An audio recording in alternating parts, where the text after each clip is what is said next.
주님의 기쁨 되길 원하네.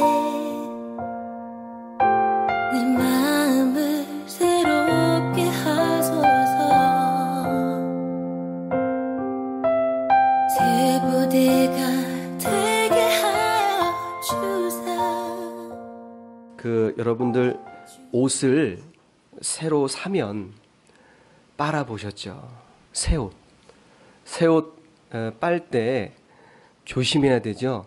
그냥 함부로 막 빨면 옷이 작아지더라고요. 저도 옷을 사고선 아무 생각 없이 이렇게 세탁을 한 경우가 있는데, 아주 잘 맞는 옷을 샀는데 빨고 나서 입어보니까 옷이 갑자기 작아졌어요. 그런 경험을 한 적이 있습니다. 새 옷이 그래요. 새 옷. 오늘 16절의 말씀 보면 생배 조각이라고 나오는데, 생배 조각, 새 옷입니다. 생배 조각에 낡은 옷을 기웠다고 얘기합니다. 그런데 생배 조각은 한 번도 세탁한 적이 없는 새 것이거든요. 그 낡은 옷을, 이 신축성이 없는 낡은 옷을 생배 조각에 기워버리면 그 생배의 신축성, 오그라듦, 이것 때문에 낡은 옷이 결국에는 낡은 옷을 잡아당겨서 안 그래도 낡은 옷인데 더 헤어지게 이렇게 만들어 버립니다. 또 이어서 비슷한 말씀해 주십니다. 새 포도주는 낡은 가죽 부대에 담아서는 안 된다라고 가르쳐 주십니다. 왜냐하면 이 새 포도주의 이 발효력을 낡은 가죽 부대가 감당할 수 없기 때문에, 이 낡은 옷처럼 낡은 가죽 부대도요 신축성이 없습니다. 그래서 발효력이 강한 새 포도주에 의해서 결국 터져버리게 된다는 그런 말씀을 해주십니다. 그래서 새 포도주는 꼭 새 부대에 담아야 한다. 발효력을 감당할 수 있는 새 부대에 담아야 한다라고 말씀해 주십니다. 자, 그런데 이 말씀을 왜 해주시는 걸까요? 이 말씀을 하시기 전에 우리는 이 말씀이 이 예수님께서 하게 된 그 배경을 우리가 살펴볼 필요가 있습니다. 오늘 읽은 9장 처음부터 쭉 봐야지 이 말씀을 정확하게 이해할 수 있습니다. 1절부터 8절의 말씀을 보면은 예수님께서 한 중풍병자를 고쳐주세요. 중풍병자를. 그것을 본 서기관들이 예수님을 신성모독자라고 비방합니다. 신성모독자. 왜 예수님을 신성모독자라고 했겠습니까? 병자를 고쳤기 때문에? 아니요. 병자를 고친 것 가지고 얘기하는 것이 아니라 이 중풍병자에게 뭐라고 이 얘기했냐면, 너의 죄사함을 받았느니라, 이렇게 얘기한 거예요. 너의 죄사함을 받았느니라. 9장 2절에 너의 죄사함을 받았느니라. 그렇게 말씀하셨기 때문에 예수님께서 비난을 받는 거예요. 왜냐하면 죄사함의 권능은 오직 한 분, 하나님밖에 없다고 이 지금 비난하는 서기관들은 그렇게 생각을 했고 그렇게 믿었기 때문에, 하나님 한 분밖에 죄사함의 권능이 없지, 감히 누가 하나님을 대신할 수 있겠는가. 지금 예수님은 하나님의 고유한 영역을 침범하고 있는 거예요. 하나님만 하셔야 되는 하나님의 고유한 영역을 침범하고 있다. 그렇게 지금 서기관들이 생각을 하는 거예요. 그런데 9장 6절에 그런 서기관들에게 예수님께서 인자가 세상에서 죄를 사하는 권능이 있는 줄을 너희로 알게 하려 하노라, 일부러 그렇게 했다는 거예요. 나한테 그런 권능이 있다는 걸 너희들에게 알려주기 위해서.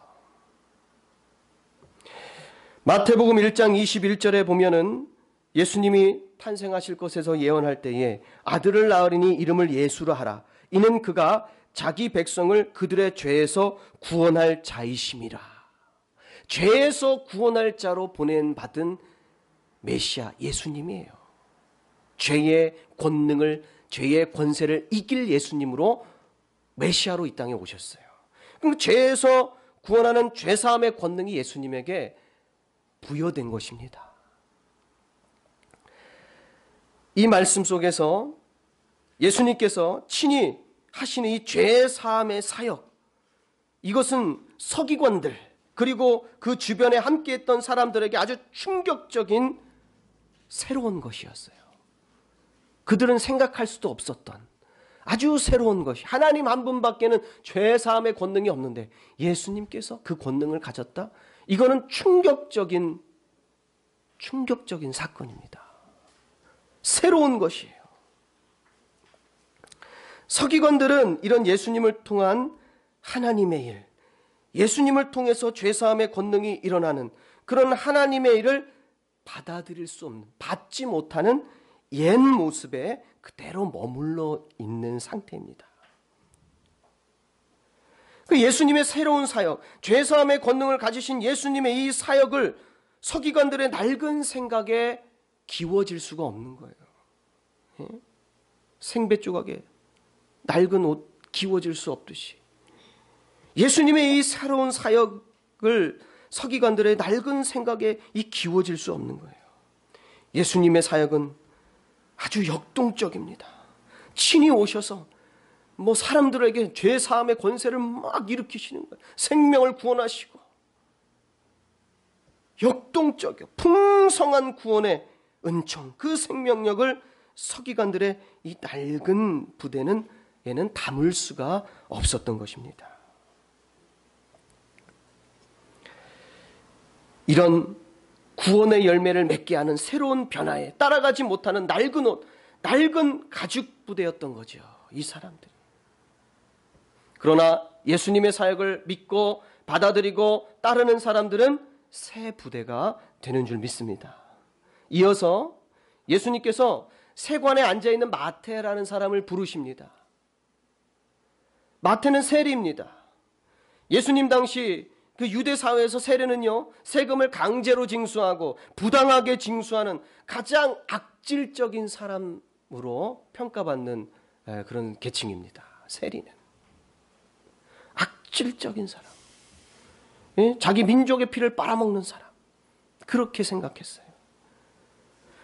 그런데 예수님께서 그런 마태의 집에 함께 하시면서 식사를 하십니다. 그리고 그 자리에는 다른 많은 세리들과 죄인이라고 비난받는 사람들이 함께 그 자리에서 식사를 하셨어요. 예수님께서 세리 마태, 비난받는 세리 마태의 손을 잡아주시고 그와 함께 하시니까 같은 부류에 있는 사람들이 용기가 생겼어요. 예수님과 함께 하신 용기가 생겼어요. 다가가기가 너무 수월해졌어요. 예수님이 친히 마태의 손을 잡으시니까. 이번에는 바리새인들이 예수님을 비난합니다.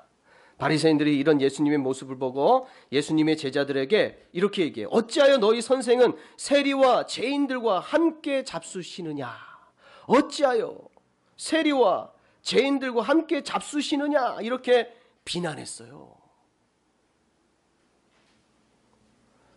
예수님은 그렇게 비난하는 바리새인들에게 이렇게 말씀하십니다. 뭐라고 우리가 잘 아는 말씀이에요. 건강한 자에게는 의원이 쓸데없고 병든 자에게라야 쓸데있느니라.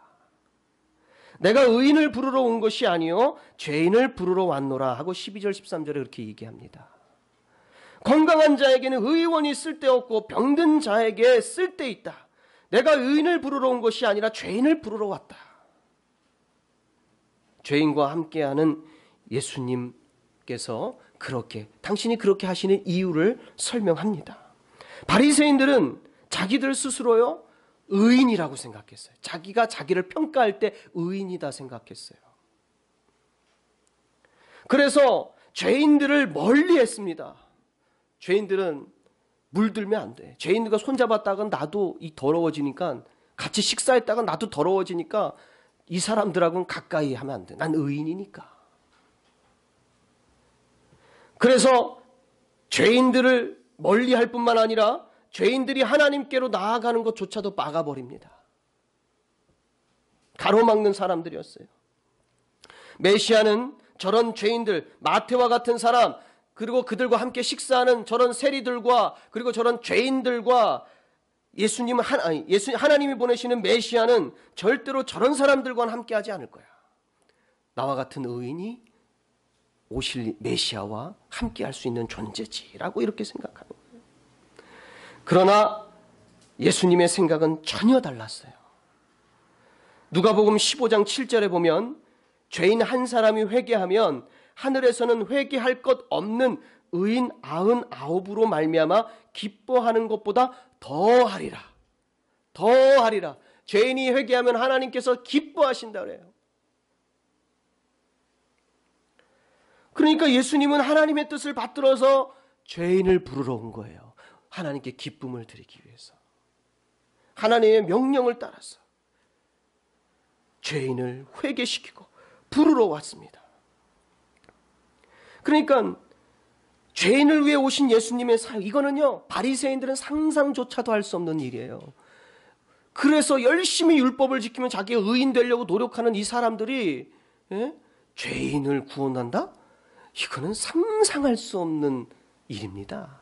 이 바리새인들에게는 상상조차 할 수 없는, 오직 의인만, 의인으로 정해진 사람만, 지금 열심히 율법을 지켜서 의인 된 사람만 구원받는다라는 생각에 사로잡힌, 낡은 옷, 낡은 가죽 부대와 같은 생각에 사로잡힌 이 사람들이 죄인을 부르러 오신, 의인이 아닌 죄인을 부르러 오신 예수님의 이 새로운 사역을 감당할 수가 없는 거예요. 받아들일 수가 없는 거예요. 담을 수가 없는 거예요. 그리고 이어서 세례 요한의 제자들이 예수님께 나와서 말합니다. 14절 15절에 뭐라고 이야기하냐면, 우리와 바리새인들은 금식하는데 어찌하여 당신의 제자들은 금식하지 않습니까? 라고 이렇게 따져요. 우리와 바리새인들은 금식하는데 왜 당신은 제자들은 금식하지 않습니까? 이거는 제자들에게 향한 것이 사실은 실질적으로 예수님을 향한 공격이에요. 왜 세리와 죄인들과 함께 먹고 마시느냐? 바리새인들은 일주일에 2번씩 금식했다 그래요. 일주일에 2번은 무조건 금식했다 그래요. 요한의 제자들도 지금 오늘 우리와 바리새인들이 금식했다, 바리새인과 자기들을 이렇게 동급 같이 이렇게 이야기하는 거 보면 이 사람들도 동일하게 금식을 자주 했었던 것으로 알 수 있습니다. 그리고 그들의 스승인 세례 요한도 청빈한 생활, 금욕적인 생활을 했기 때문에 금식이 생활화되어 있어요. 그러니까 제자들도 당연히 금식을 잘 했겠죠. 몸에 배어 있을 것입니다. 그러니까 원래 이 세례 요한과 세례 요한의 제자들과 바리새인은 사이가 안 좋아요. 서로 다투는 관계입니다. 그런데 이 금식의 문제에 있어서는 서로 의견이 일치해요. 이 질문에 대해서 예수님께서 15절에 이렇게 말씀하십니다. 혼인집 손님들이 신랑과 함께 있을 동안에 슬퍼할 수 있느냐? 혼인집에 가가지고 곡할래 니네? 혼인집에 가가지고? 아니잖아요. 혼인집에 가가지고 곡하면 큰일 납니다. 맞아요. 맞아. 쫓겨납니다. 예수님께서 혼인집의 신랑이에요. 신랑. 신랑이시고 이 제자들과 세리와 죄인들은 그 신랑의 친구로 혼인집 손님으로 왔다는 얘기예요. 지금 그런 얘기입니다. 그리고 세례 요한도요, 지금 예수님을 공격하는 요한의 제자들인 스승인 세례 요한도 자기를 이렇게 표현해요. 스스로 뭐라고 얘기하냐면 신랑의 음성을 듣는 친구다. 나는 신랑의 음성을 듣는 친구다. 예수님의 음성을 듣는 친구다. 세례 요한도 그렇게, 그 세례 요한 스승의 그 신앙과 마음을 알았다면 이 제자들이 이렇게 하지 않았을 거예요. 근데 정확하게 잘 못 배운 거예요. 죄인을 구원하러 오신 메시아 그리스도 되시는 예수님께서 지금 이 죄인들과 함께 하는데 얼마나 기쁘겠습니까? 바리새인들은 너희들 죄인이야, 너희들은 구원 못 받아, 절망으로 빠뜨려 버리는데 예수님은 오시더니 함께 절대 같이 식사도 안 하고 만지지도 않고 함께하지 않는 자기들하고 글쎄 같이 식사하시고 즐겁게 보내시는 거예요. 그러니까 얼마나 기쁘겠어요. 얼마나 기쁘겠어요. 그 마음의 기쁨이 얼마나 넘치겠습니까? 슬퍼할 이유가 뭡니까? 기뻐죠. 기뻐. 예? 이렇게 이 구원의 열매를 맺게 할 새로운 변화, 따라가지 못하는 거예요. 바리새인이나 요한의 제자들이나 서기관들이나 이런 구원의 열매를 맺게 하는 이 새로운 예수님의 이런 사역들, 이런 것들을 당최 따라가지 못하는 낡은 옷, 낡은 가죽 부대였던 겁니다. 이들이.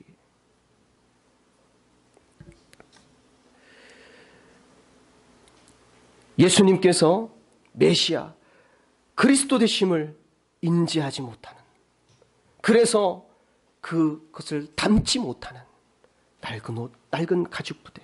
알았다면 이들도 함께 기뻐했을 겁니다. 알았다면.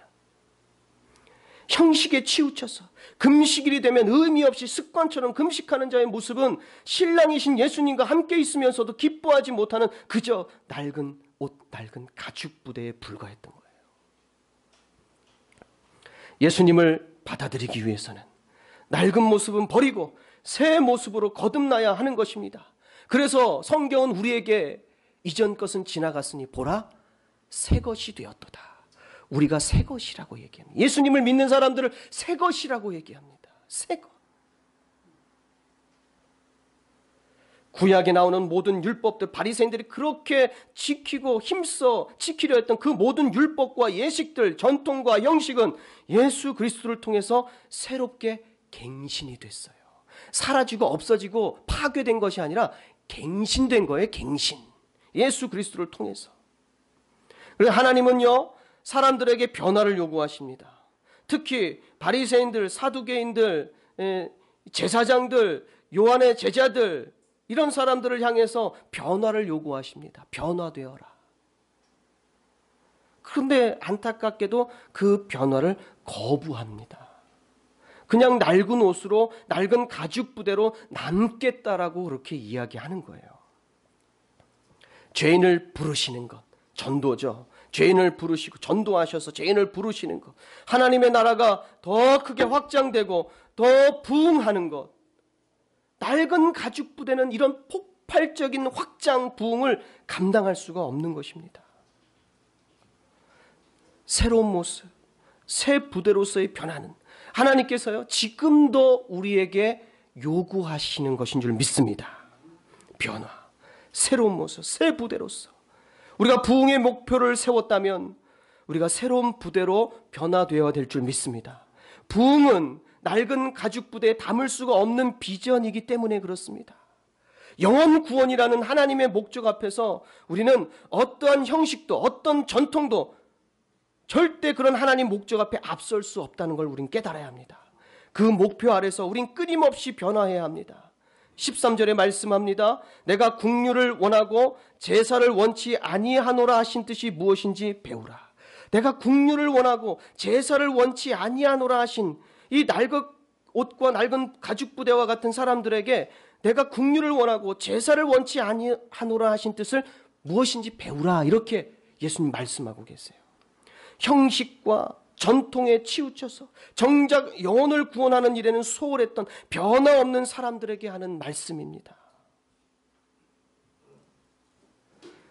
여러분들 베드로 다 아시죠? 베드로의 원래 이름이 뭡니까? 시몬이죠. 시몬. 베드로의 원래 이름이 시몬입니다. 그런데 예수님께서 시몬의 이름을 베드로로 바꾸주셨어요. 반석, 바위. 예, 바위란 그런 뜻이에요. 그럼 무슨 믿음의 반석, 믿음의 바위입니다. 예? 시몬의 이름을 그렇게 바꿔주셨어요. 오늘 성경에 나오는 마태도 있지 않습니까? 원래 그의 이름은 레위입니다. 레위. 원래 마태 이름은 레위입니다. 그런데 마태로 바꿔주셨어요. 하나님의 선물, 신실한 자 이런 뜻입니다. 레위에서 마태로 바꿔주셨어요. 여러분들 사도 바울도 원래 그의 이름은 사울입니다. 그런데 사울이 아니라 바울로 바꿔주셨어요. 작은 자, 섬기는 자로서, 이방인에게 복음을 전하는 자로서 바울로 바꿔주십니다. 아브라함이 됐어요. 야곱, 이스라엘이 됐습니다. 이름을 바꿔주셨어요. 이게 무슨 얘기입니까? 하나님의 뜻을 받들고 예수님께서 이루시고자 하는 비전을 품은 이름들로 바꿔주신 거예요. 새로운 부대로서 하나님의 놀라우신 역사, 폭발적인 역사를 담을 수 있는 그릇들로 바꿔주신 게 이 이름들입니다. 변화를 상징하는, 새 부대를 상징하는 이름들입니다. 사도 바울은 그의 사역에 대해서 이렇게 변호합니다. 내가 모든 사람에게 자유하였으나 스스로 모든 사람에게 종이 된 것은 더 많은 사람을 얻고자 함이라. 유대인에게는 내가 유대인과 같이 된 것은 유대인을 얻고자 하며 율법 아래 있는 자에게 내가 율법 아래 있지 아니하나 율법 아래 있는 자 같이 된 것은 율법 아래 있는 자들을 얻고자 하며 율법 없는 자에게 내가 하나님께는 율법 없는 자가 아니요 도리어 그리스도의 율법 아래 있는 자나 율법 없는 자와 같이 된 것은 율법 없는 자들을 얻고자 함이라. 약한 자들에게 내가 약한 자와 같이 된 것은 약한 자들을 얻고자 하며 여러 사람에게 내가 여러 모양이 된 것은 아무쪼록 몇몇 사람들을 구원코자 함이니 내가 복음을 위하여 모든 것을 행함은 복음에 참여하고자 함이라. 사도 바울의 변화에 우리는 주목해야 합니다.